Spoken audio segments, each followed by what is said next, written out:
بسم الله الرحمن الرحيم قبل أقول ويا ننتظر يا محمد عبد الله فرماش مدحونا الصومالية iyo gabay oo qaybtiisa dambe ka hadlayso Soomaaliya halka waxaan idhi dalka maanta Soomaaliya dawlad loo xiriyo waxa duubka loo xiray niman dib u la ciiray waxa duubka loo xiray niman dib u la ciiray dalkeeni furna wuxuu ka dhigay derbi adag degdeg buu soo xiray halkii daad ka soo galo hawadii dadka la haysan jiray daadaas soo yiri dalka laga xukumayaa wixii doorabeen mara dalka laga xukumayaa wixii doorabeen dalka laga xukumayaa wixii duulimaad mara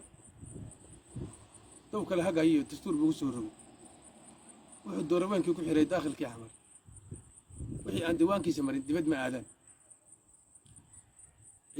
ciidamada kan doonayeen iyo daafta hore jooga daraawish ulunlayo wuxuu danab u soo dhoobay inuu kala dambeyntii amniga dib u adkeeyaa dariiq caafimaad buu u furay doogninkii qaba dushiisa ka garataa inuu daacad noo yahay deeqdiisa wuu furay ninkii diif la soo gala dulmi kuma adeegiyo wuxuu dirto galigiis sidii dayax nuuraya baa loogu dirsaday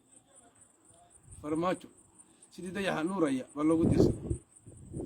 ciidamada kan doonayeen iyo daafta hore haysta daraawish ulunlayo wuxuu danab u soo dhoobay inuu kala dambeyntii amniga dib u adkeeyaa farmaajo wadiir goban doorsameen abid waa damal halweyn iyo xareed deeqday aadmiya dirna waa u leeyahay inuu dowlad maamulo ducaya salaan baa hawada kaaga soo diray ilaahay dadaalkaa wadiyo dowga ku sahal dadka waa caqashay in badan dunida sii joog waxaan adduunka Soomaaliyeed ugu digayaa dar ilaahigay iyo haddii nabad la doonayo